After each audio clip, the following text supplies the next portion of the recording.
Hello everyone, Sanskrit की class में आपका स्वागत है। आज का जो हमारा टॉपिक है वह है कर्मधारय समास। समास का एक भेद कर्मधारय समास। यह समास दो प्रकार का होता है। इस समास के दो भेद हैं, अर्थात दो प्रकार का होता है। कौन कौन सा? पहला तो है विशेषण विशेष्य। इस भेद में एक पद विशेषण होता है, एक पद विशेष्य होता है। और दूसरा जो भेद है उपमान उपमेय। इस भेद में एक पद उपमान होता है और एक पद उपमेय होता है। आज हम इस समास के पहले वाले भेद के विषय में पढ़ेंगे। पहला भेद कौन सा है? विशेषण विशेष्य। इस भेद को समझने के लिए हमें पहले विशेषण को और विशेष्य को समझना बहुत जरूरी है। विशेषण किसे कहते हैं और विशेष्य किसे कहते हैं, ये समझना बहुत जरूरी है। तो सबसे पहले बात करते हैं विशेषण की। विशेषण किसे कहते हैं? जो विशेषता बताई जाती है उसे विशेषण कहते हैं। जैसे हम किसी की भी विशेषता बताएं, अरे वो लड़का तो बहुत अच्छा है, अच्छा उसकी विशेषता है, अरे वह तो बहुत ही ज्यादा होशियार है, चतुर है, बुद्धिमान है। तो ये जो चतुर, बुद्धिमान, होशियार, ये सारी की सारी क्या है? उसकी विशेषताएं हैं। तो जो विशेषता बताई जाती है उसे तो हम विशेषण कहते हैं, और जिसकी विशेषता बताई जाती है उसे हम विशेष्य कहते हैं। जिसकी विशेषता बताई जाती है उसे तो विशेष्य कहेंगे, और जो विशेषता बताई जाएगी उसे हम विशेषण कहेंगे। विशेषण विशेष्य से चिपका हुआ रहता है, मिला हुआ रहता है। जैसे मेरा शर्ट कैसा है? सफेद शर्ट है। अब इसका जो सफेद पना है वो अलग नहीं हो सकता। ये थोड़ी हो सकता है कि जब मैं शर्ट को धोऊं तो सफेद पना को अलग कर दूं और शर्ट अलग कर दूं, ऐसा नहीं हो सकता। ये जो चौक है ये सफेद है, अब ये चौक घिस जाएगा, खत्म हो जाएगा, लेकिन इसका जो कलर सफेद है वो खत्म नहीं होगा। ऐसा नहीं हो सकता कि मैं इस चौक में से सफेद पन्ने को अलग कर दूं और चौक को अलग कर दूं। तो विशेषण हमेशा विशेष्य से चिपका हुआ रहता है। उदाहरण देखो, काला कुत्ता दौड़ रहा था। कौन दौड़ रहा था? काला कुत्ता दौड़ रहा था। अब कुत्ता कैसा है? काला। भाई यहाँ पर दो चीज है, एक तो काला और एक कुत्ता। अब काला पन किसकी विशेषता बताई जा रही है? कुत्ते की। तो ये विशेषता जो बताई जा रही है वो तो कहलाएगा विशेषण। और किसकी बताई जा रही है? कुत्ते की बताई जा रही है, तो कुत्ता क्या कहलाएगा? विशेष्य। जो विशेषता होती है वो तो विशेषण कहलाता है, और जिसकी विशेषता बताई जाती है वो विशेष्य कहलाता है। यहाँ पर काला कुत्ता, तो कुत्ते की विशेषता कैसा है? काला।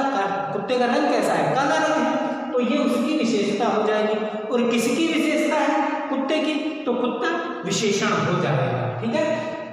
अब इस समास में कुछ नियम हैं जो विग्रह करते समय हमें ध्यान रखने जरूरी हैं। पहला नियम है, विशेष्य जिस लिंग में होता है विशेषण को भी उसी लिंग में लिखते हैं। अर्थात विशेषण और विशेष्य में एक समान लिंग होता है, एक समान विभक्ति होती है। ठीक है।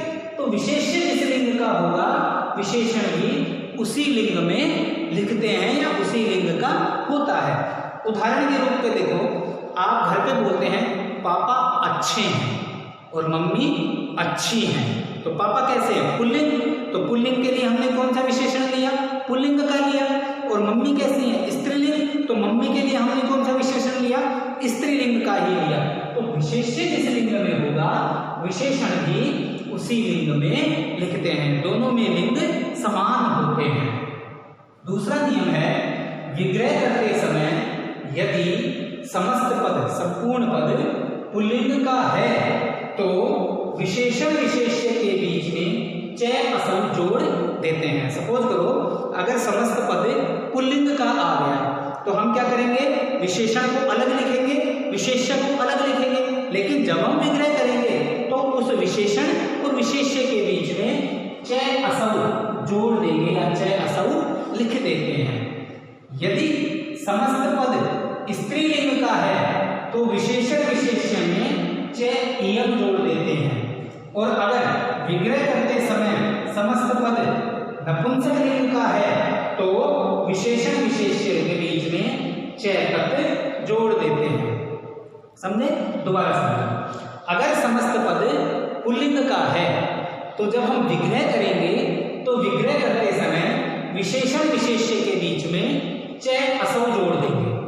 अगर समस्त पद स्त्रीलिंग का है तो विग्रह करते समय विशेषण विशेष्य के बीच में चय इयम जोड़ देंगे, और अगर समस्त पद नपुंसक लिंग का है तो विग्रह करते समय विशेषण विशेष्य के बीच में चय तत्व जोड़ देंगे।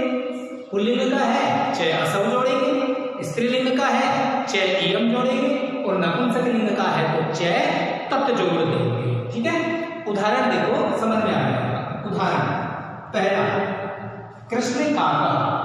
अब यहाँ दो पद हैं, एक तो पद है कृष्ण और एक पद है काका। अब कृष्ण तो मतलब क्या होता है, काला, और काका यानी कौवा। कौवा है लेकिन कैसा, काला।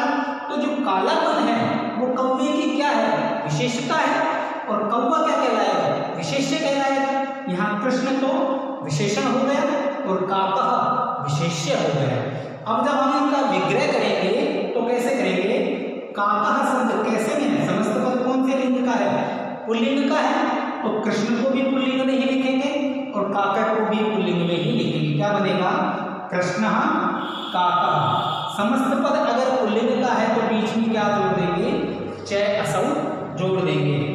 विशेषण विशेष्य में समान लिंग समान विभक्ति और बीच में चय असौ। कब, जब समस्त पद पुल्लिंग का हो। तो यहाँ पर समस्त पद पुल्लिंग में है, इसलिए हमने क्या जोड़ दिया, चय असौ जोड़ दिया। दूसरा उदाहरण देखो, रम्य वाटिका। रम्य तो कहते हैं सुंदर और वाटिका कहते हैं उद्यान को, बगीचे को। अब जो वाटिका शब्द है वो क्या है, स्त्रीलिंग का है और विशेष्य है। रम्य क्या है, सुंदरता, विशेषता बताई जाएगी किसकी, इस वाटिका की। तो जब हम विग्रह करेंगे तो इस रम्य को भी स्त्रीलिंग में लेंगे, क्या बनेगा, रम्या वाटिका। समस्त पद स्त्रीलिंग है इसलिए बीच में क्या कर देंगे, चय इयम जोड़ देंगे। समस्त पद स्त्रीलिंग में है इसलिए हमने बीच में क्या जोड़ दिया, चय इयम जोड़ दिया। तीसरा उदाहरण देखो, नील कमलम। कमलम यानी कमल, लोटस, और नील यानी नीला। कमल कैसा है, नीला। अब नीलापन इस कमल की क्या है, विशेषता है, तो इस विशेषता को क्या कहते हैं, विशेषण, और ये क्या होगा, विशेष्य।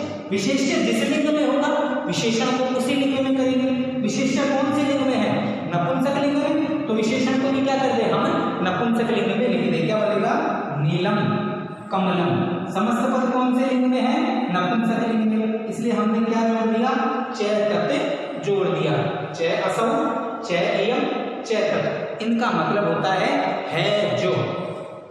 काला है जो कौवा, सुंदर है जो वाटिका, नीला है जो कमल। इन तीनों का मतलब होता है जो।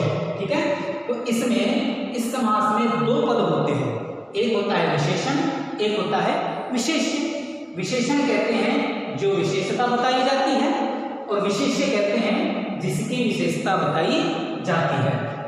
विग्रह करते समय हम कुछ नियमों का ध्यान रखना पड़ता है, कुछ नियम हैं जिनको हमें फॉलो करना जरूरी है। कौन कौन से हैं, पहला तो है विशेष्य जिस लिंग में होता है विशेषण को भी उसी लिंग में लिखते हैं। विशेषण और विशेष्य में एक समान लिंग होता है, समान विभक्ति होती है और समान ही वचन होता है। अगर विशेष्य पुल्लिंग बहुवचन का है तो विशेषण भी पुल्लिंग बहुवचन का होगा। ठीक है। दूसरा नियम, विग्रह करते समय यदि समस्त पद पुल्लिंग का है तो विशेषण विशेष्य के बीच में चय असौ जोड़ देते हैं। अगर समस्त पद स्त्रीलिंग का है तो विशेषण विशेष्य के बीच में चय इयम जोड़ देते हैं, और अगर समस्त पद नपुंसक लिंग का है तो विशेषण विशेष्य के बीच में चय तत्व जोड़ देते हैं। ये था आपका कर्मधारय समास का एक भेद, विशेषण विशेष्य वाला। ठीक है, जो दूसरा भेद है उसके बारे में हम अगली क्लास में पढ़ेंगे।